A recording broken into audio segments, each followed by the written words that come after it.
everybody. Just before we start the first episode in this video, I do just want to state that there are a few times where you can hear the microphone banging a little bit, and I'm sorry if it's distracting. I promise that the next few videos and episodes, their quality is going to be a lot better.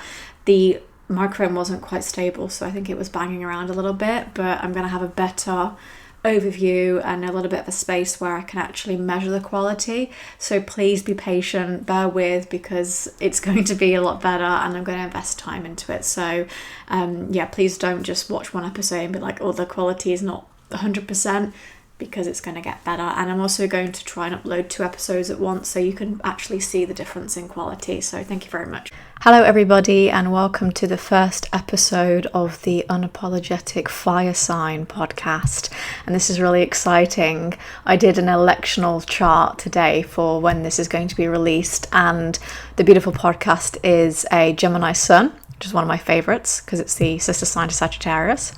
It's a Libra rising and a Capricorn moon, with Jupiter, Venus and Mercury all in Cancer in the 10th house, and Uranus in the 9th, which I thought is very Sagittarius and looking at the horizon.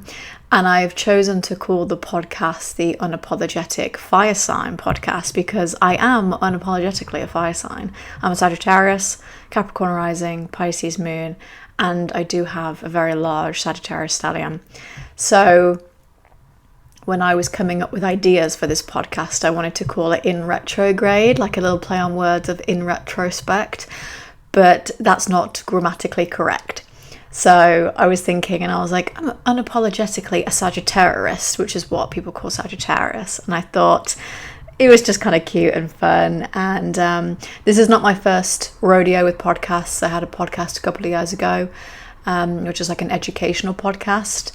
So being a little bit nervous about releasing this, actually, because in a way it's bringing back some interesting memories and my experience of that time doing the podcast and having fun doing it, and then kind of being like, oh, we don't care if anyone listens, we're just kind of having fun, and then it also becoming kind of corporate in a way. So it's weird to come back to doing a podcast when, you know, I have a lot more ideas and I have things that I want to express that I felt a couple of years ago I couldn't express. So it feels right, and I've done this very quickly, you know, the artwork, the idea, the first episode, because I think that's a very fire sign thing to do, is to be really inspired and to just go for it. And even if you don't feel like it's the right thing, you're still going to go for it, I think. So in today's episode, we're going to talk about Jupiter going into Leo and what it means for your rising sign, but also how it affects the chart as a whole. So please do watch on for that. I thought it was fitting as well because not only is Leo a fire sign, but Jupiter rules Sagittarius. So this feels like a very fitting first episode for me. If you have Jupiter in Leo natally in your chart, that's what's called a Jupiter return. So that's generally a very lucky, abundant time of life, but it's also a growth period too. So lots of learning, lots of wisdom to be shared. And I always think it's a little bit of luck and a little bit of growth, and perhaps growth is, for many, quite lucky actually. So this is going to be taking place from June the 30th, 2026, all the way until July 26th, 2027. So as a collective, we're going to have 3 outer planets in fire signs. So we're going to have Jupiter, Saturn and Neptune. Saturn and Neptune, of course, in Aries, and Jupiter in Leo. And that is going to affect the collective as a whole, not just, you know, your rising sign or your placements, because Jupiter in a fire sign, I think, tends to bring a lot more passion and perhaps even anger, which I don't think is a good thing at the moment. We have a lot of tense relations in the world, particularly a lot of astrologers talking about the upcoming Mars-Uranus conjunction in Gemini, July 4th, in which Jupiter will already have entered Leo by then. So a lot of tense energy and a lot of fire and a lot of passion, but perhaps a lot of rage too. So what can we expect as a collective? Well, Jupiter will amplify the performance of what Leo is, which is, expressive, dramatic, and very reckless actually, but also seeking pleasure and fun. So we have more dramatic works of art and more expression. We might see people yearning to be outside. Jupiter in Cancer is a homebody, and we want people to be living their main character fantasy life and expressing themselves authentically. I see a lot of people in the comments saying, oh, I don't want another pandemic, I've just started getting out of the house. And Jupiter in Leo really pushes that on, not just with sexual expression, but also creative expression too. And therefore, you might see more viral moments captured on film. The rise of personal and creative branding, because everything is so saturated now that we need to be more creative. Otherwise, it just gets incredibly boring. Political leaders that are exposed more because they actively want to be in the limelight. They're trying to be more visible. And of course, we're really yearning for empathetic leadership at this point as well, because Leo actually rules the physical heart. So everything becomes more passionate, dramatic, loyal. We're looking for, public engagements and proposals, and people actually pushing for loyalty but wanting to also have fun at the same time. And, there seems to be a sense of this wave of apathy that we've had lately turns to passion. And again, as I mentioned before, perhaps even expressive rage at times. More people getting pregnant. Jupiter in Cancer really pushed that on. We saw all the celebrities getting pregnant. But people will want to incorporate more playful, childlike energy into their lives, and less corporate dogma, less of that apathetic energy, more passion, more creativity, more vacations, even if people cannot afford it. Right? And I've seen a lot of people going to Disney and getting into debt because they can't afford it, but they'll go for it anyway. And that is one of the negatives of Jupiter going into Leo, I must say, which is that people spend more than they have. It leads to debt. And they also take risks that are not strategic or calculated. They're just reckless for the sake of it. And because of that, there's more gambling, more physical activity that's too much to handle. And again, more hedonistic pleasure too. So I think Jupiter in Leo is going to be quite exciting. Before I go on, I just want to express that if you have a day chart, meaning that your sun is above the ascendant, then Jupiter is going to be the greater benefic for you, meaning that it's more beneficial. And because you already have the sun as a favorable luminary, which rules Leo, of course, then this is going to be really good. In a day chart, Jupiter finds its joy in a fire sign like Sagittarius. So I think it actually suits Leo. If you have a night chart, it doesn't mean that you won't be lucky or you won't receive Jupiter's luck. It just may not be as favorable. When Jupiter expands, which is what it also does, it's lucky, it's abundant, but it's a growth planet. Therefore, it's like a blowfish. It goes pew and expands.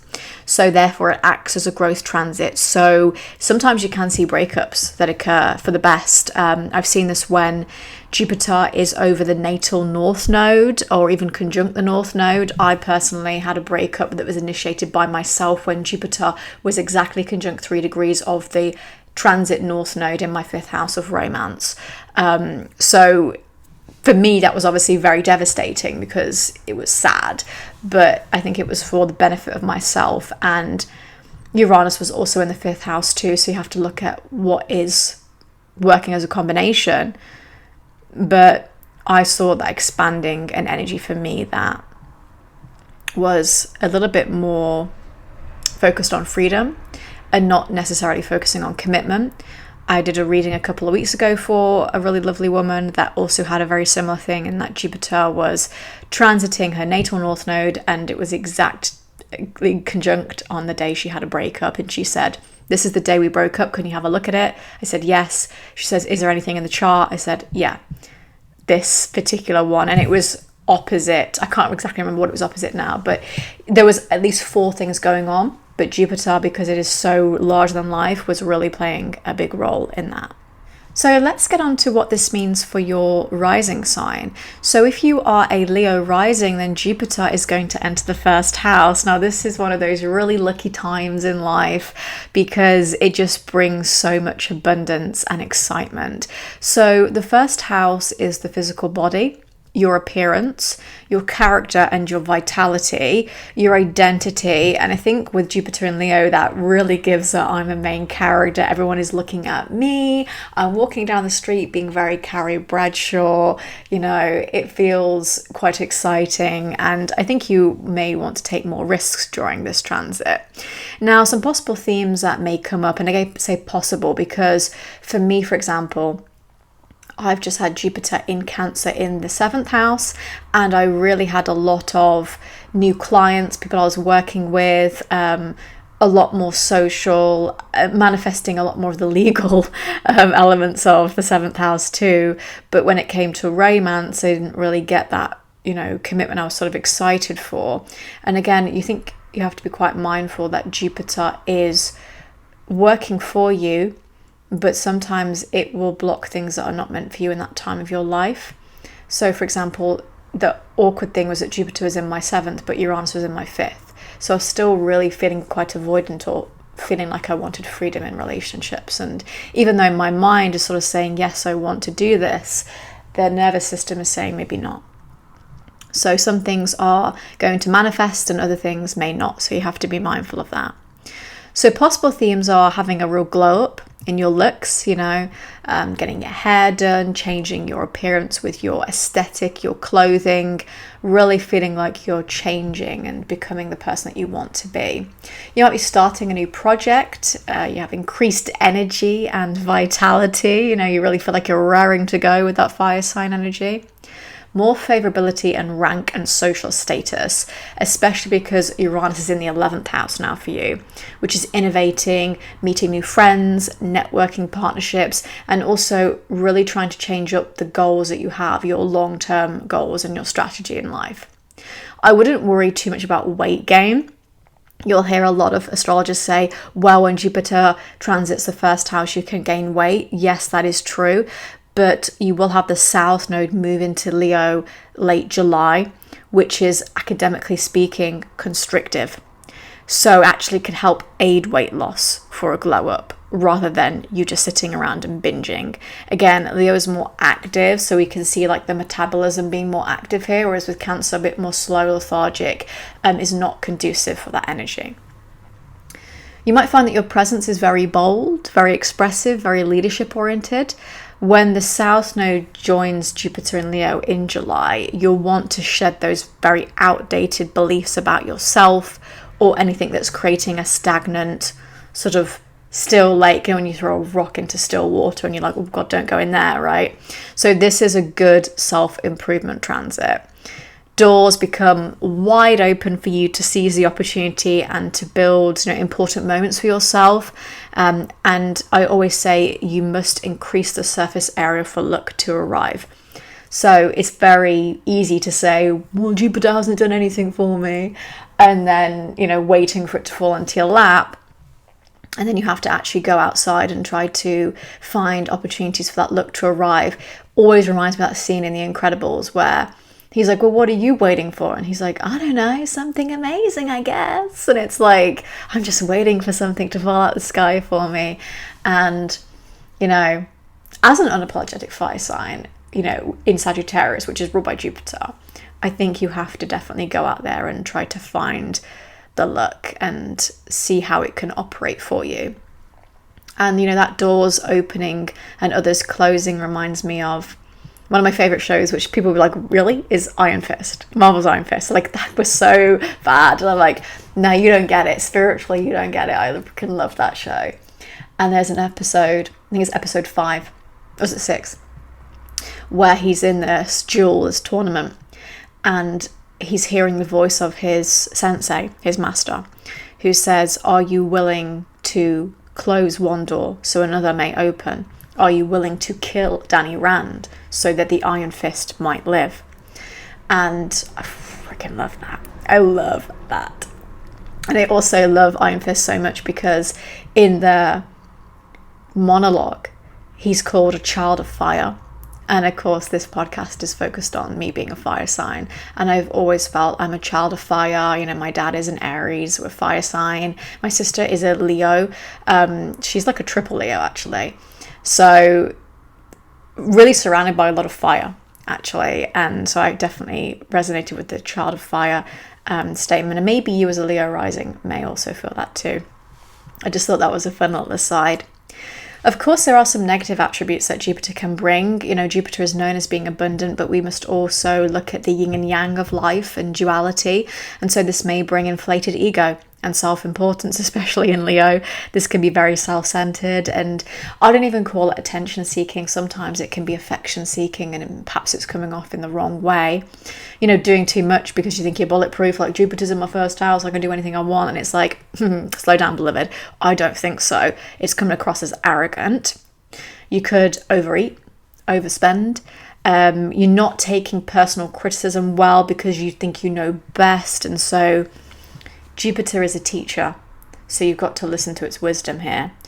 And you could also feel burnt out creatively and not appreciated for what you do. So there are some really positive things, and Jupiter in the first house is generally one of the luckiest times, particularly if you've got something natal like Juno or Venus. Oof, get ready for the soulmate. But if you have something like, you know, perhaps your Mars or your Saturn, then there could be some ego involved in Jupiter transiting the first house. If you are a Cancer rising, then Jupiter will be transiting the second house for you. Now, you've obviously had Jupiter in your first house. I know a lot of Cancer risings are like, where the hell's the luck? This is not what we were expecting. And I think we have to have a really honest conversation about Jupiter being in Cancer. Traditionally speaking, it's exalted, meaning that it's kind of like a favoured guest in a manner, you know, like a VIP guest. My problem is I don't think it's really brought out the abundance that people are expecting. I think it's expanded. And if you have a chat with, you know, fellow Cancer risings, even Capricorn risings, we can all discuss and say, no, it's not really brought love or, you know, the look we're expecting. Instead, it's brought a lot of subtle changes. And I think Cancer, again, very slow, quite subtle. Leo is very in your face. I would be very interested to see Jupiter in Leo bringing very overt, obtuse manifestations into our face, rather than Cancer, which is quite slow. So this is going to be the second house. Jupiter does quite well in the second house because, of course, it's the house of resources, money. We could say confidence and self-worth, but also personal values. And in modern astrology, a little bit more associated with things like food and diet. So this is going to highlight a few areas that are positive, which is that you experience financial growth and abundance, which is really good if you're wanting to take a calculated risk in your career. And this can also be expanding your need for luxury, having more luxurious experiences, perhaps wanting to invest your money in the stock market and seeing that grow if you cannot get your salary from your day job up.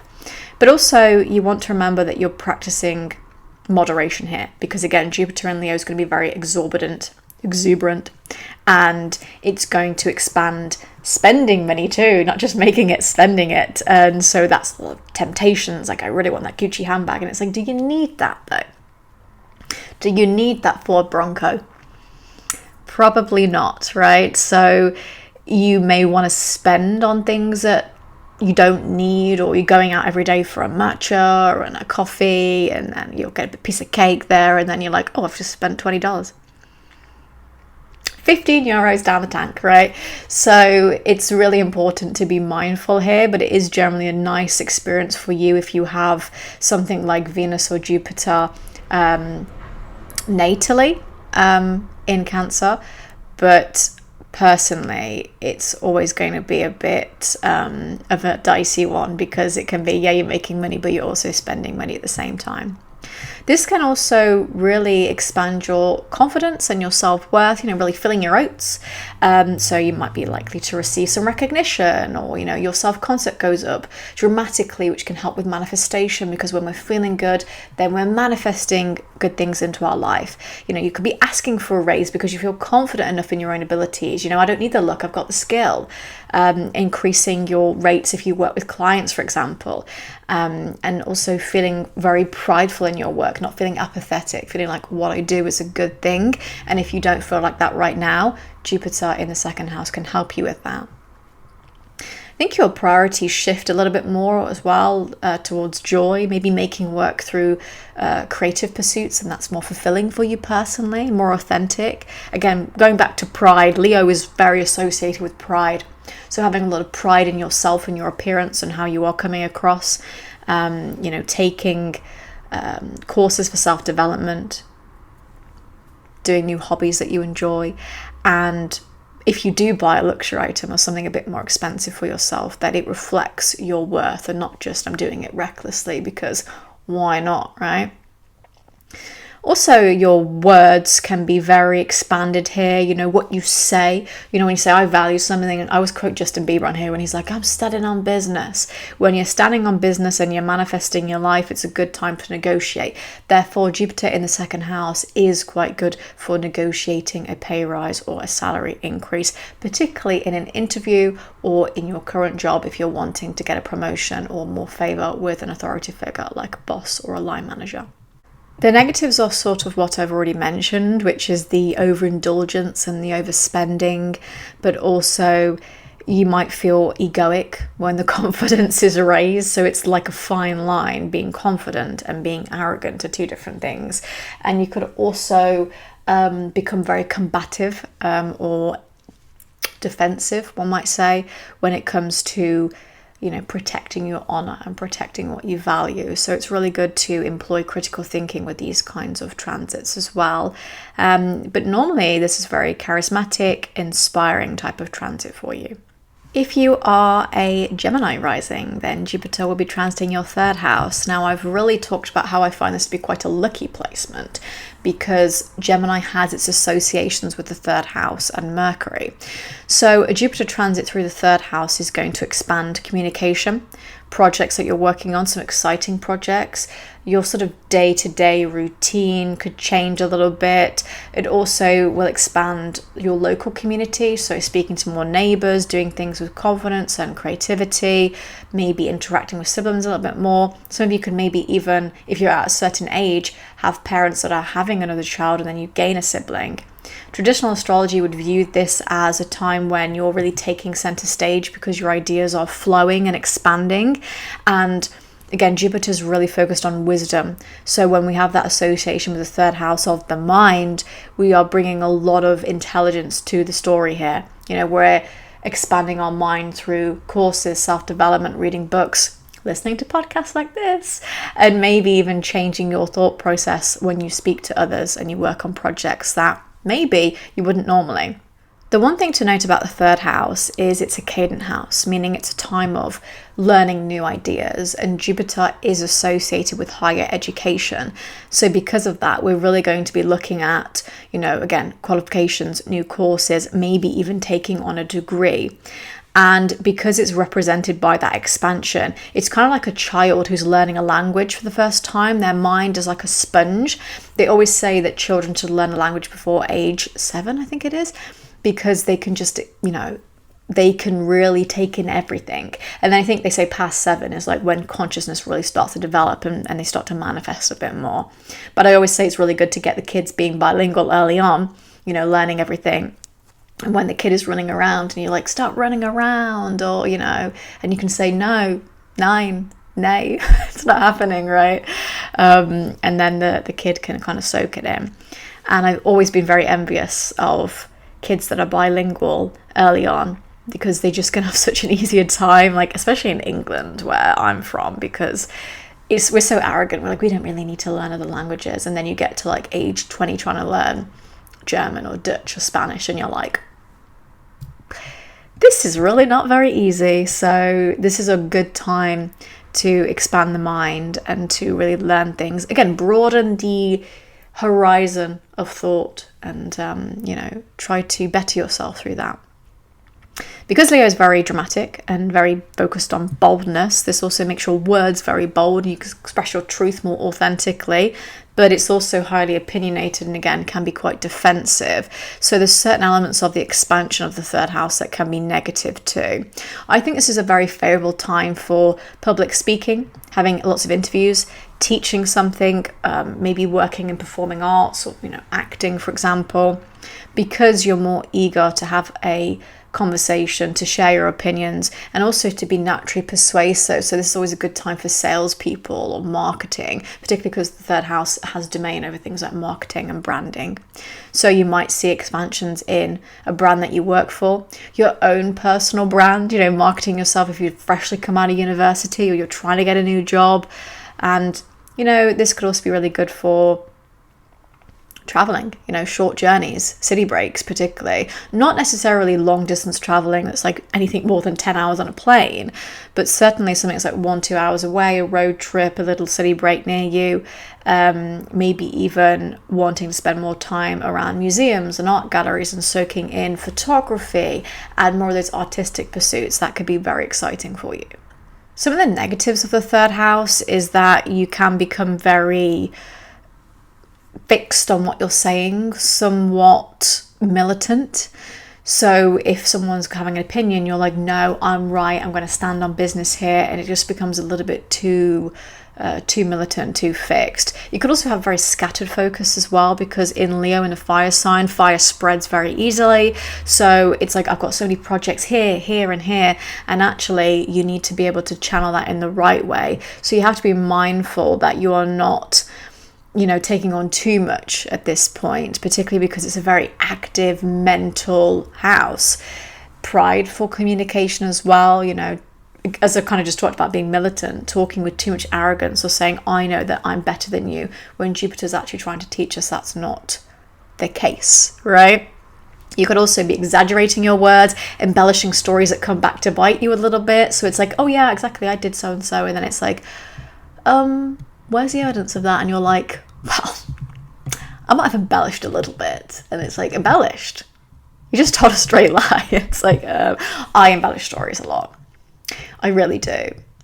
But I really believe them as well. Like, I will embellish a story and I'm like, oh yeah. And because I am somebody that's like, right, I've told a story, I can't get back on it now. I'll be like, oh yeah, I remember when I said that. And then I'll add in the detail. And I'm like, well, I've just done that. I'm a natural storyteller, right? I'm third house ruled. So I'm like, oh, I have to embellish it, because then otherwise it's just boring, and no one wants a boring story. So in Leo, very dramatic. You might be like, I don't want to tell a boring story. And then it's like, you've caught yourself up in a lie. That ain't on your CV. You need to do something different here, right? So there's a difference between embellishing, lying, and just straight up making a story up. There is a fine line here.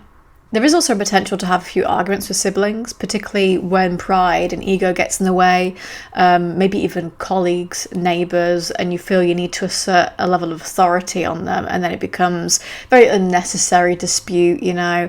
And so that can also be hand in hand with being impulsive, and particularly in the third house, very restless too. If you are a Taurus rising, then Jupiter will be transiting your fourth house, which is a time of emotional growth, focusing on your private world, so your inner sanctuary. It expands your subconscious mind, so it can be quite good for manifestation. It improves your living situation and brings abundance there, so it's always really good for buying a house, good for expanding a family and growing a family. But also, because it's in Leo, it's giving I'm house proud. So if you're buying a house, it's like I really have to be very specific about the house I'm buying. So, you know, very classic type of house, moving to a larger, more, you know, abundant and luxurious house, maybe making very large home renovations, and just having a home that you can feel really proud of. And then when you come home, you're like, yeah, I'm really living this place, you know. Your relationship with your parents and your family members, particularly your father, might improve. You know, take what resonates, of course, not all of us have that. You might find yourself receiving more generosity from your family, or wanting to give more generosity to your family. It's also a very good time to explore some of your ancestral roots if you feel inclined to do so, or to spend more time with grandparents and elders particularly. And Jupiter also brings that sense of growth, so it's a good time to be introspective and to work on your own, you know, your own personal ventures, meditating, manifesting, building up a strong sense of emotional stability and feeling secure from that point of view too. In traditional astrology, when Jupiter touches the IC, which is that line at the bottom of your chart, which is the cusp of the fourth house, that brings a lot of abundance and blessings and luck. So traditional astrologers would have seen that as a time of great great excitement for your domestic affairs, and particularly because it's in Leo, it brings a lot of expression and fire and a little bit more pride. Again, I'm going to keep saying that. So again, I'm very proud of my family. I'm very proud of being who I am, very proud of, maybe extending my generational line. I'm proud of my home, and I don't want to apologize for where I come from. And because Jupiter is also amplifying that energy, we can see that it can amplify some emotional conflicts within family as well. So it will make them louder in Leo. So it feels like, bam, in your face, this is incredibly loud. Battle of egos at home. One person says one thing and the other says the other, and it leads to clashes. It's overly dramatic. It's what I call melodramatic as well. Like, it's kind of unnecessary, like a child crying, and it's like, what are you crying for? And it would be like, I don't actually know. Yeah, we don't know either, right? So there's a lot of energy there. Could also be extending your finances to buy a home that you're proud of. And it's like, look, if you can't afford a mortgage on a home, there's nothing wrong with that. But you need to be mindful of not getting yourself into large piles of debt because you want to be proud of a home. Everything will come in the time it's meant to come. Others might also find the opposite. That's a possibility, that you actually feel really restless at home. Jupiter rules long distance travel. You might be like, I don't want to be here. I actually want to do something different. I feel an urge to change up the scenery and to maybe go on the road a little bit. Everyone's going to be different. Not everyone is the same. That's why astrology is so individual to a personal chart and to how someone feels at that point in their life. And that can lead to a feeling of stagnation, a feeling of, yeah, look at me, I've got an amazing home, but like, what now? Right? So it's really important to remember why you'd want a really nice home, why you want to be prideful of a home, because once you've got it, what else do you do? As humans, we really want to be focusing on milestones because it makes us feel good. And traditionally, people who don't have those things, like a nice home or marriage, children, degrees, what do they have to work towards that in society people see as a milestone? I mean, we have milestones every day, but clearly society rules the show here. So once you've got the house, is it going to feel the way you thought it would? And that's a question I really would be asking with Jupiter, because it's going to be giving you a lesson. If you are in Aries rising, then Jupiter will be entering Leo in the 5th house.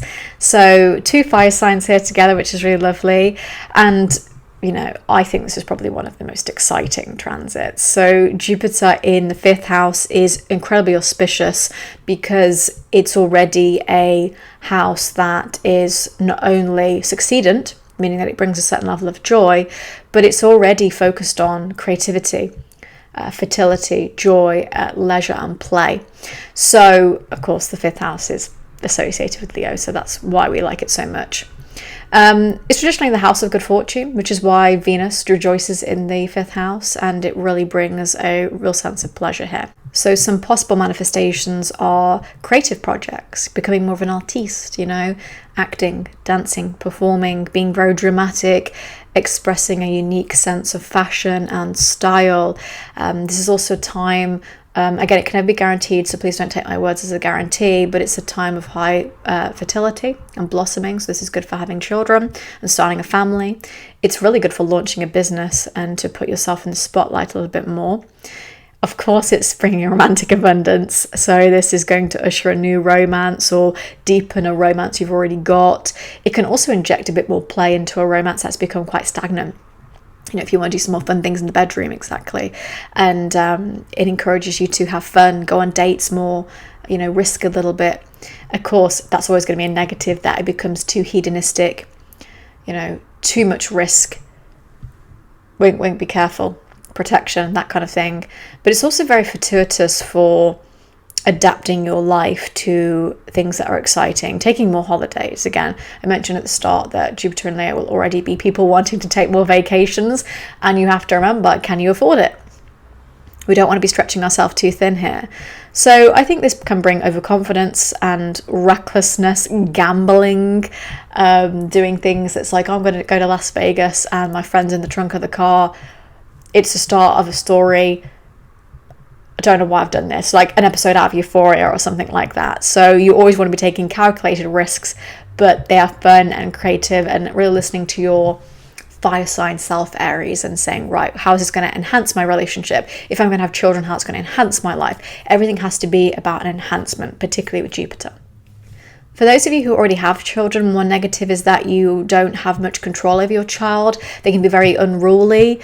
You can find that they are trying to be too independent and you're like, oh God, this kid is just too much for me.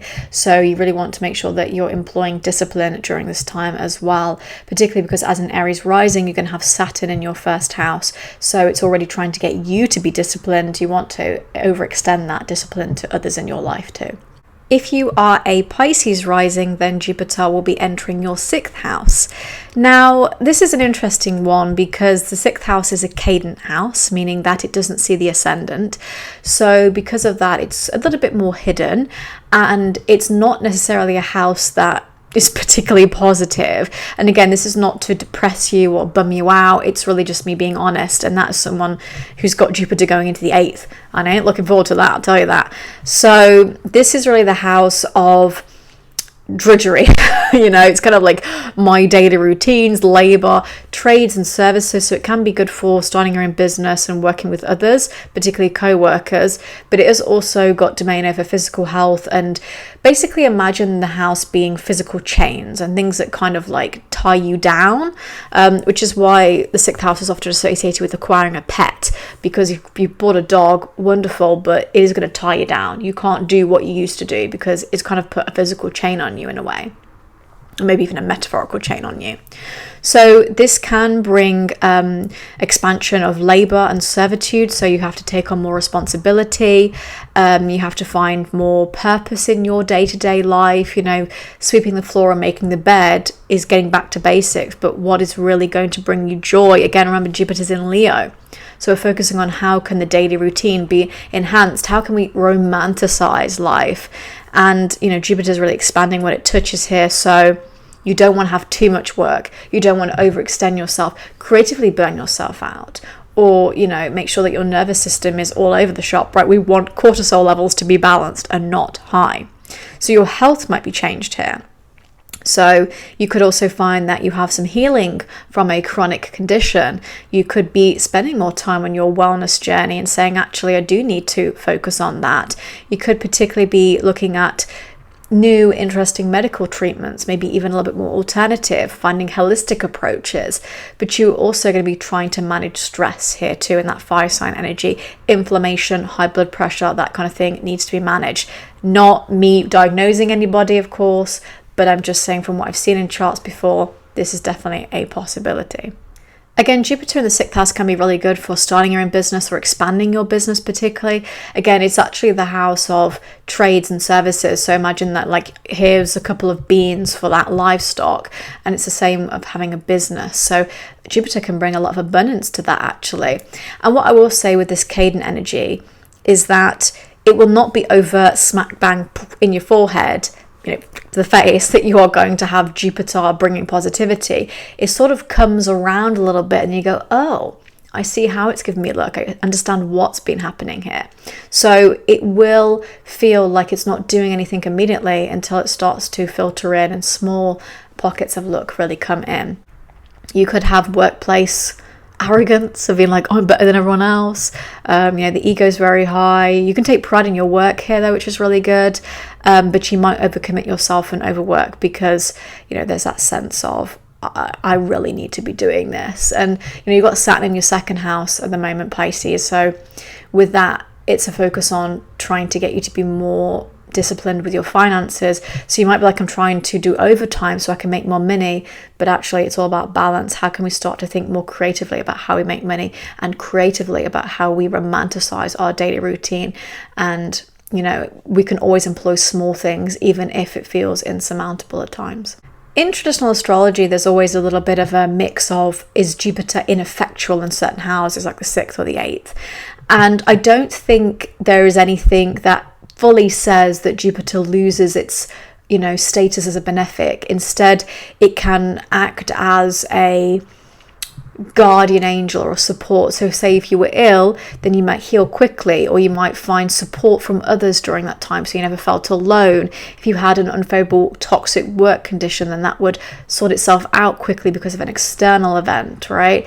So I don't think that it's something you have to be worried about, although it sounds incredibly boring and a little bit depressing, like I don't feel good talking about it. There's always a silver lining, because Jupiter is at its core a beneficial planet. So please don't mistake my words as this is going to be an awful time of life. No, definitely not. But it's certainly not the most, exciting. I've had Jupiter in my 6th house 2 years ago. I was fine. It was really good for work, actually. It was really good for like launching my astrology business and for working with amazing people. So again, there are some really good benefits to it. And health-wise, I was fine. I was actually okay. So I think, obviously, everything is very personalized. I can't speak for everybody, but my point is I wouldn't be frightened of it, because it's always going to manifest in different ways depending on what your life circumstances are. If you are an Aquarius rising, then Jupiter will be transiting your 7th house. Now, this is a very exciting time of life when Aquariuses are like, where's the romance? This is it. So this brings luck and abundance to relationships, commitment. So this is a really good time to find a relationship, or to have a proposal, or to walk down the aisle, maybe even expand your family. And of course, because Leo rules the physical heart, we're looking at passion and creativity and loyalty. If you've got something like a natal Venus or Juno in your 7th house, oh baby, we are cooking, right? Like, this is exciting. So this brings a lot of generosity and charisma to the people that we're dealing with. And I have just had Jupiter in my 7th house, and it was really good for not only the expansion of contracts, which it can bring, and legal matters, but also it was really good for working with new people and expanding a client base as well, which I'm very grateful for. So of course, this is an excellent time for love. It will not be for everybody. Again, as I mentioned at the start of this episode, that it's important that we remember that some of these things can manifest differently. So it could be that you have the expansion of contracts and legal matters, but not romance. It may come all at once, or it can only be one thing. It really just depends. So this can bring really good, sort of almost cinematic, dramatic romance, like, oh my God, like a proposal on the beach is small fry, like it's something really amazing, like it's a billboard in Times Square or something, right? One of my old friends actually did that.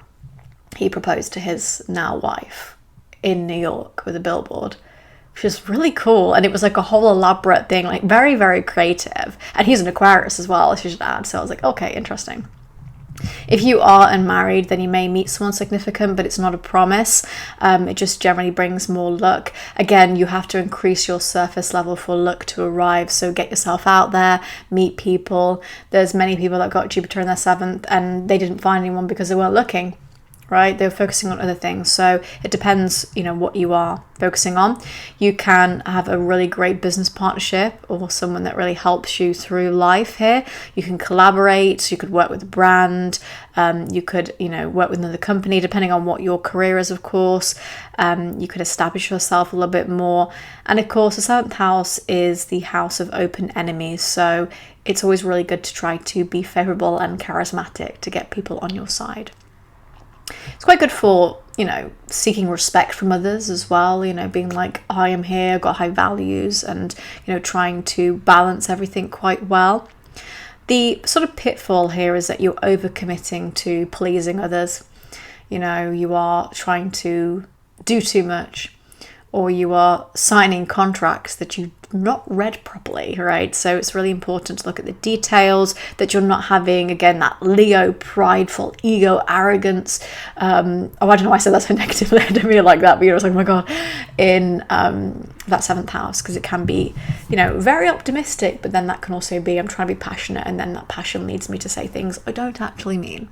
There are a few considerations to remember for this Aquarius rising, which is that in that 7th house, it can feel like you are being promised a partner when you're not, or you're being promised a partner that is, amazing, and they have to be the best version of everything. They have to be kind of royal. Leo has a sense of royalty about it.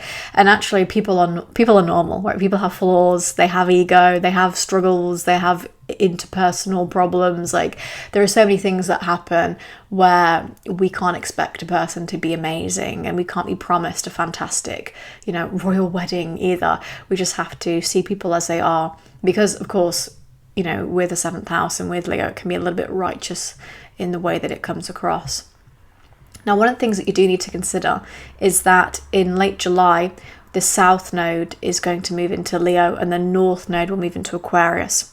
Now, this means that your spiritual directional travel is going to be very focused on, your identity and your goals and where you're moving. But it also means the South Node is going to be in your 7th house.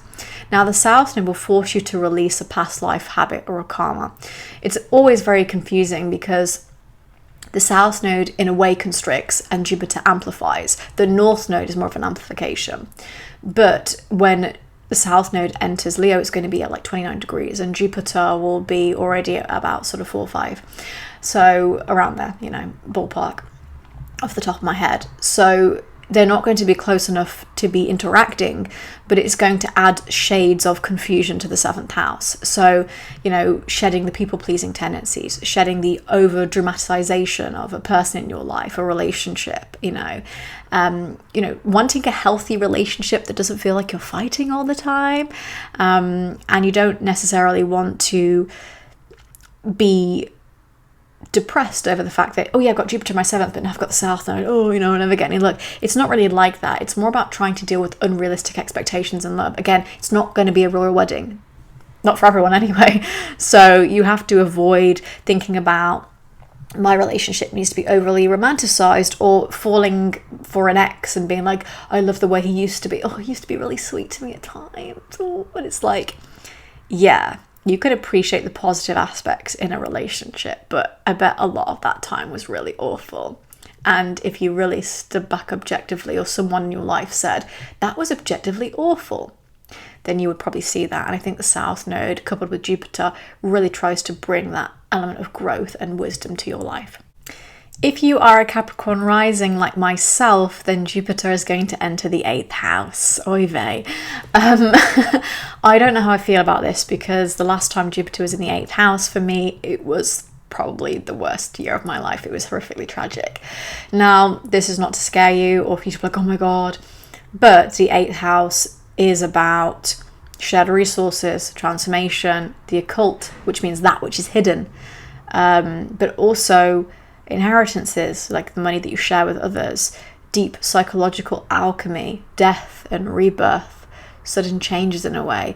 So it's not particularly my favorite house, and it's quite gothic and dark. So traditionally there's a bit of a mixed opinion about the 8th house. Some traditional astrologers would say that Jupiter is ineffectual in the 8th house, meaning that it actually brings very little, doesn't do anything, it's effectively just stunted. It's ineffectual, quite literally. Others would say that because the 8th house is so hidden, that it actually, Jupiter is sort of a benefic shield or a guardian angel for the damaging things that happen. With my experience, that was the opposite, actually. But it does mean that personal crises or psychological transformations are for the benefit of your personal evolution. Now, are those things that happen to you very tragic, or they might be difficult? Yes, but what can we learn from them? So I feel like the 8th house is really coupling with Jupiter's wisdom of what can you learn from this. And again, these things might not be very overt, because again, the 8th house is very hidden and it deals with the occult. The literal definition of the occult is that which is hidden from view, meaning that Jupiter may not bring very overt smack in your face look straight away. It's very roundabout. When you lose someone, it's not very easy, it's not very nice, it's not what you want, but you might come to think that was the best thing that happened to me, because if I hadn't lost that person, or I hadn't said goodbye to that thing, then maybe I wouldn't be in the position I am in now. So it always feels like it was meant to be in a weird roundabout way. Jupiter can bring a certain level of abundance to investments and savings, particularly in the stock market. Again, not a guarantee, not financial advice, but it's certainly something that can help, because in a way, even though it's not like your partner's money or your family's money, you are sharing money with others. That's kind of what the stock market is. But it can also expand things like debts and taxes, and I have a big tax bill to pay, expanding things like that. So you might want to make sure that you're on top of your debts and top of your taxes, making sure that you are dealing with personal crises in the right way. That Leo influence, because it rules the heart, everything feels more passionate. I don't particularly, as a Capricorn rising, ever enjoy Leo transits because they're normally just nasty, right? But here I'm thinking, okay, this is a different approach to trauma. It's a different approach to blockages that might be blocking my manifestations, financial crises that get you to understand what you've been doing with the budget or debts or taxes and being like, right, maybe I need to be financially literate. Jupiter is a teacher. Maybe it's trying to teach me about this, but also undergoing that, personal transformation that allows you to be the best version of yourself as well. If you are a Sagittarius rising, then yay, because I'm a Sagittarius sun, so this podcast of the Unapologetic Fire Sign feels very apt. So Jupiter is going to be entering the 9th house. Now this is extremely nice. It's technically domicile because Sagittarius rules the 9th house, and of course Jupiter rules Sagittarius. I mean, this is like bam, bam, bam, everything fits and aligns in a perfect puzzle. So when Jupiter is transiting the 9th house, this brings really good abundance for traveling. So you might want to travel more. You might get unexpected travel opportunities. You might want to take on higher education courses and qualifications. It doesn't have to be a degree. It could also be, for example, a qualification for work, particularly in the age of AI and technology, which we need to advance and learn and do things differently. This can also bring a really good sense of wisdom to your spiritual ventures, becoming more spiritual, maybe becoming more entrenched in a belief system like manifestation, like a law, like law of assumption, law of reciprocity, maybe even a religion itself, anything that feels really good for you and amplifies a personal purpose, journey, faith, philosophy, all those buzzwords in one. It's really very wonderful. It's also great for creative philosophy and being like, maybe I want to be an optimistic nihilist, right? Maybe I want to be more self-expressive with my worldviews. I find this to be quite an interesting transit when it comes to being a conspiracy theorist, or maybe having strange opinions that people are like, I don't know about that. And I'm like, let's be open-minded here. You're kind of called with Leo energy to really find your calling, your purpose here, particularly if you like writing and you want to work in publishing and you want to write a book, and you want, your beliefs to be very in people's faces and very bold. I don't know why, but every time I come to say book, I keep wanting to say book. I think it's a accent thing. I keep saying I wrote a book. I don't know why I keep going into that accent, but it's like finding it very hard to say book properly here. Now, we know that the sun rules Leo, and the 9th house is the house of the sun, the house of God. It is the joy of the sun. So here it just creates a real natural harmony. Again, it's kind of like bam, bam, bam. There's like 4 things that are making this one of the best transits for you, Sagittarius. So it's always going to bring a certain sense of look. Of course, Sagittarius rising, you are ruled by Jupiter. So your ruler is going into the house that it rules in a place that feels really good. It's very sunshiny. That's not a word. It's very sunny, but it's also really amazing and wonderful. And yes, it brings a bit of arrogance, like a real persistence of dogma, but also like a blind, faith where it's like, I'm just going to follow this person with loyalty. And it's like, actually, do you understand what that's trying to bring? Very self-righteous, very sort of spiritual ego. I'm better than you because I'm spiritual. I'm better than you because I'm a Sagittarius. And it's like, no, that's not the case at all. It can even be hand in hand with this sort of empty pursuit of life, empty pursuit of purpose, and trying to pursue a degree for the sake of having a title at the end of your name, or traveling just to say you went and not to actually experience it. So there's a lot of things that Jupiter can bring that are amazing, but also that are negative too. If you are a Scorpio rising, then Jupiter will be transiting the 10th house. I'm looking at you, Lewis Hamilton. This is very exciting. We're in it. So Jupiter is going to bring abundance and luck, but also expansion to career, public recognition and career status, your reputation, also your sense of authority and leadership. So this is really good in Leo because it has an association with leadership, to really step into your power, to become a line manager, to lead, and to maybe even start your own business. So you can really start to step out of this small box here and go into the light, as they say. And I'm already getting very dramatic as this Leo energy is like encapsulating my body. So it's a really good desire to be appreciated and to be seen. The problem with that one on the flip side is always that you might seek validation. You might be like, please love me and see me. And, again, with Leo, it's like affection and attention seeking. But if you can use it as, I get a sudden breakthrough in my career that allows me to be in the spotlight. Maybe I do a really amazing presentation. I get a promotion. I launch a business. Maybe you start a podcast. You expand your professional insights. Then you can really be excited about doors opening for you, because that's what Jupiter is going to do. It's going to bring abundance.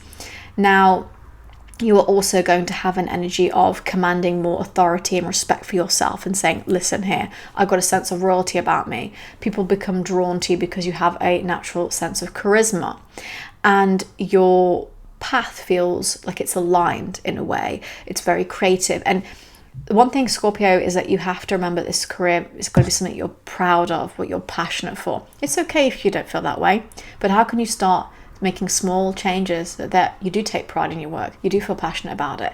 Not every job is going to feel passionate. Not every job is going to feel like I care about it. I just, maybe you do it for the paycheck and that's all you do. And there's nothing wrong with that. But how can you start incorporating things in your life that do bring passion and that maybe make you feel better about stepping into the world with a elevated status? With Leo, it always makes me think of the phrase or the line from Macbeth, which is, heavy is the head that wears the crown. And we know that Leo is sort of the king here, very masculine. And with the 10th house, it's a lot of responsibility to bear the brunt of people's perceptions of you and your reputation. So if you are ready to open this door and to step out into the light, then you must be ready to wear the crown that might feel heavy at the same time. So there is a sense of perhaps avoiding the Byronic flaw, which is that you have hubris, you have too much pride, too much arrogance, too much, I need to do this to be seen, I need to be validated. And actually maybe the success of your life comes from how you feel about yourself, not from what others think of you, which is going to be really important, Scorpio, because the South Node will enter the 10th house for you in late July. And because of that, you're going to be stripping away these past feelings of validation, the need to be seen, the need to be heard. And actually you might be focusing a lot more, particularly with your family and your home life, on spiritual purpose and focusing less on what other people think about you and more about what are the people who in my life that really love me think about me. If you are a Libra rising, which is what this podcast is, then Jupiter is going to be entering the 11th house. This is really wonderful for a number of reasons. And Libra, I think you really needed this after a very tough few years, particularly with, the 6th house energy of physical health that was difficult for you. You had Saturn moved into the 7th, Uranus moved out the 8th. It was like, oh my God, how many Libra risings I do personal readings for, and they're like, give me a break. And I get it. I totally get it. So one amazing thing is that Jupiter traditionally rejoices in the 11th house. Therefore, it finds its joy there. And that's because the 11th house is associated with humanitarianism, friendships, joys, and wish fulfillment, creativity and collaboration, the fulfillment of things that are beautiful in life, right? So when a benefic like Jupiter enters the 11th house, this is really highlighted. So you could step into a leadership role that's more prominent, particularly because Jupiter has just left the 10th house in Cancer for you. You could expand your professional network, maybe gain a mentor. You could do something really exciting in your community that feels, like it's really expanding your purpose. You could expand your social circle with new friends, getting yourself out the house, joining a book club, doing something really exciting. But it's also really fantastic for expanding your long-term goals and visions. So rather than thinking small, you're now thinking really big, especially because Jupiter is really about the long-term horizon. We're really looking at the sunset here on the beach, not the sand on our feet. So you could be working with a new team, new co-workers, you're collaborating with new brands that bring a lot of joy and a lot of fortune here. Again, it's a fulfillment of wishes, so making manifestations during this time, like manifesting and really building momentum, which is super exciting. You could have a few clashes with friendships over this time, particularly if you're trying to be overly self-righteous here in Leo, but you could also find that you are taking too many risks with resources for others, so you're maybe, like, in my words, taking the piss a little bit. But you could also find that the people that you do meet might be more of an acquaintance rather than real friends. So it really just depends, but there's always like positive and negatives to these kinds of transits. And, you know, because Jupiter's expanding those long-term goals, it could be slightly unrealistic. You know, if you have never started a brand in your life and you're like, I really want to start a business, but you have no clue how, that's not unmanageable, and it's definitely something you can achieve for sure. But it could be a little bit unrealistic if you don't have the resources or the time to put into that business. If you are a Virgo rising, then Jupiter is entering Leo in the 12th house, which of course means that next year Jupiter is going to be in your first house. Now, this is the hardest type of house to explain. I am 12th house stellium, right? I'm not 12th house ruled, but I do have a 12th house stellium. And there has been a lot of discourse recently, particularly on TikTok, between astrologers that the 12th house is about spirituality. No, it's a really difficult house. And it's so hard to try to explain. I did a reading for a really lovely girl about 2 days ago where she's a Virgo rising and she was thinking, I don't know what this is going to mean for me. If you're watching, I'm not going to shout your name out just in case you don't want people to know, but if you're watching, it was a pleasure doing your reading for you. And I'm really happy that the feedback was positive and you were like, you made me feel so settled now. So I'm really glad. So Jupiter in the 12th house is going to naturally bring introspection, spiritual healing. And again, because the 12th house is cadent and very hidden and very foggy, the look might not seem very in your face. I actually have Jupiter natally in Sagittarius in the 12th house. So for me, I've always felt slightly protected, like I have this guardian angel, but it doesn't mean that you don't go through bad things. I mean, I'm Saturn ruled, so it's kind of like, I don't really know which one's which, right? So it is really good for manifestation because the 12th house is associated with the subconscious mind, very similar to the 4th house. It does have solitude, so it can enhance your need to be, you know, in solitude. So it can also mean that you're a bit more lonely. You drop friends during this time. You're on this very profound internal journey, but you do have divine protection. I don't know if you remember like those old James Bond films or those hokey kind of B movies where you'd have the villain like throwing a knife at someone at this exact time that someone would like lift up a newspaper. Like they would be like this, and then as soon as the knife comes, they go, "What were you saying?" The knife just hits it. Like, you know, if you're listening to the podcast, not watching, I just pulled up like this piece of card where the knife would hit the card, and I would not get hurt. Right, so it's very hokey, but that's kind of what Jupiter in the 12th acts as. So it can be seen as a guardian angel or like divine protection. Some traditional astrologers would say absolutely no, it's not about that. It's a house of imprisonment, hospitals. It's like mental torture basically.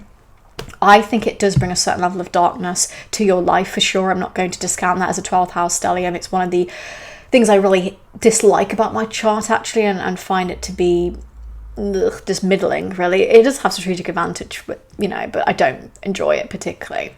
I think it's a really good time to detach from material pursuits. Now, Jupiter actually has a domain over the 12th house because the 12th house is associated with Pisces. Pisces in traditional astrology is ruled by Jupiter. So this is not necessarily a transit that has a weak condition to it, but it's just not necessarily as open or as exciting as like the first house, for example.